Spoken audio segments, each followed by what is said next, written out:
اعوذ باللہ السمیع العلیم من الشیطان الرجیم من ہمزہ ونفخہ ونفثہ۔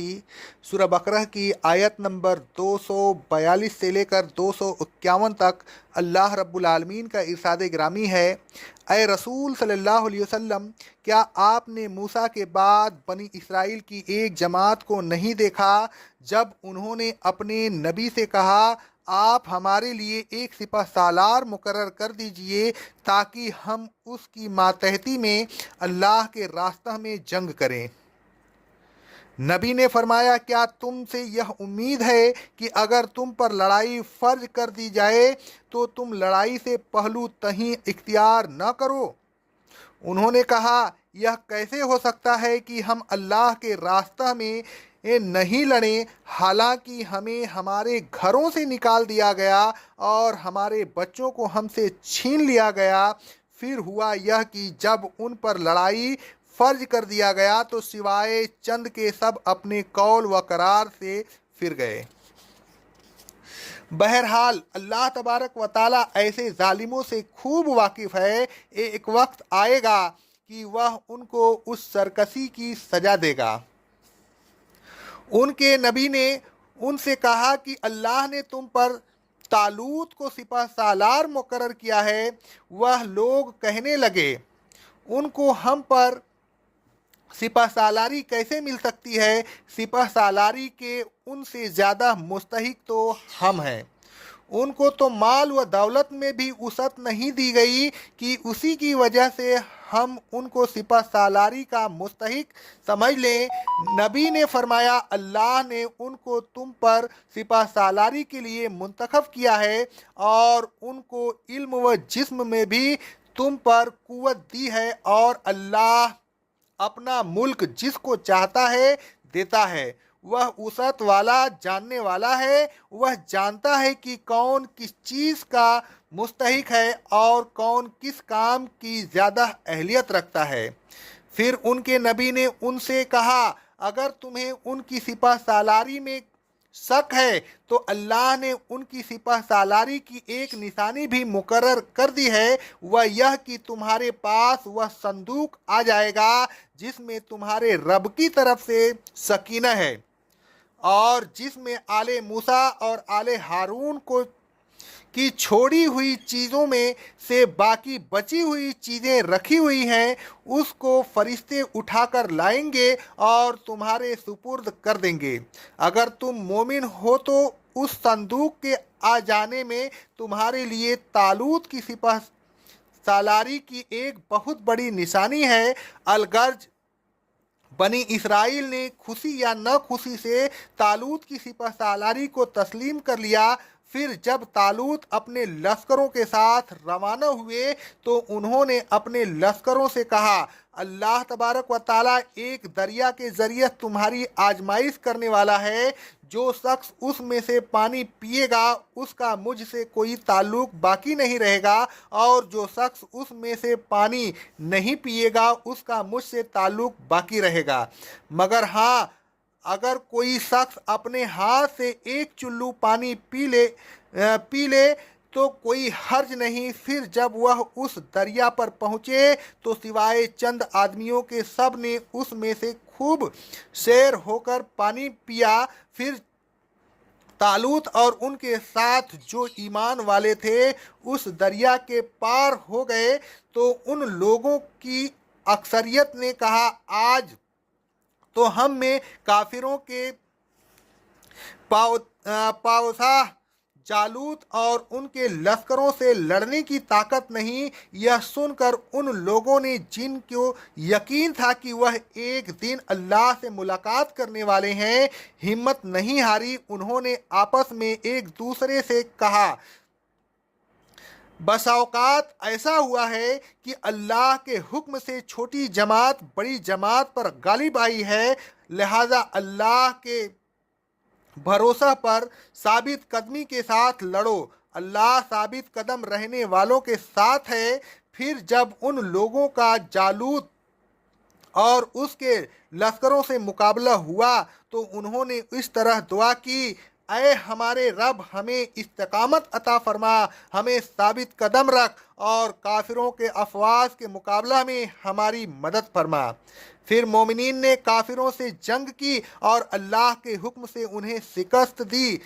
داؤد نے جالوت کو قتل کر دیا۔ پھر اللہ تبارک و تعالیٰ نے داؤد کو بادشاہت دی، حکمت عطا فرمائی اور جو کچھ چاہا انہیں سکھایا۔ اس طرح اللہ نے کافروں اور مفسدوں کی قوت توڑ دی اور انہیں پامال کر دیا۔ اور اگر اللہ بعض لوگوں کو بعض لوگوں کے ذریعہ نہ دفع کرتا ہے تو ملک بدامنی کا شکار ہو جائے، لیکن اللہ اہل عالم پر بڑا مہربان ہے کہ بدامنی کا سدباب کرتے رہتا ہے۔ سیاق آیات سے معلوم ہوتا ہے کہ داؤد علیہ السلام اسلام کی نبوت سے کچھ عرصہ پہلے بنی اسرائیل پر کافروں کا غلبہ ہو گیا۔ دشمن نے ان کو ان کے ملک سے نکال دیا، ان کے بچے چھین لیے۔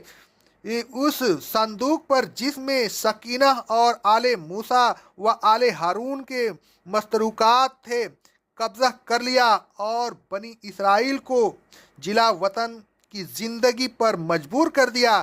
آخر کچھ عرصہ بعد بنی اسرائیل کو اپنا کھویا ہوا ملک اور بچے دوبارہ حاصل کرنے کا خیال آیا۔ انہوں نے اپنے نبی علیہ السلام سے کہا کہ کوئی سپہ سالار مقرر کر دیجئے تاکہ اس کے ماتحتی ہو کر اللہ تبارک و تعالیٰ کے راستہ میں کافروں سے جنگ کریں۔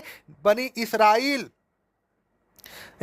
نبی علیہ السلام بنی اسرائیل کی خصلت سے واقف تھے۔ انہیں معلوم تھا کہ بنی اسرائیل گزشتہ زمانہ میں کس طرح جنگ سے پہلو تہی کرتے رہے تھے۔ اس لیے انہوں نے کہا، اے بنی اسرائیل، تم سے کچھ وعید نہیں کہ جب تم کو لڑائی کا حکم مل جائے تو اپنی پرانی عادت کے مطابق تم لڑائی سے انکار کر دو۔ بنی اسرائیل نے کہا، یہ کیسے ہو سکتا ہے کہ ہم نہ لڑیں جبکہ ہمیں ہمارے گھروں سے نکال دیا گیا ہے، ہمارے بچوں کو ہم سے چھین لیا گیا ہے۔ الگر جب بنی اسرائیل نے اطمینان دلایا تو ان کے نبی علیہ السلام نے اللہ تبارک و تعالیٰ کے حکم سے حضرت طالوت کو سپہ سالار مقرر کر دیا۔ بنی اسرائیل نے حضرت طالوت کے تقریر پر اعتراض کیا تو ان کے نبی علیہ السلام نے ان کے اعتراض کو یہ کہہ کر مسترد کر دیا کہ ان کا انتخاب اللہ تبارک و تعالیٰ نے کیا ہے۔ اللہ تبارک و تعالیٰ نے ان کو علم اور جسم تم سے زیادہ دیا ہے اور ان کی سپہ سالاری کی نشانی بھی مقرر فرما دی ہے، وہ یہ کہ تابوت سکینہ کو فرشتے اٹھا کر لے آئیں گے اور تمہارے حوالے کر دیں گے۔ الغرض بنی اسرائیل نے حضرت طالوت کی سپہ سالاری کو قبول کر لیا۔ جب حضرت طالوت اپنی افواج کے روانہ ہوئے تو راستے میں ایک دریا پڑی۔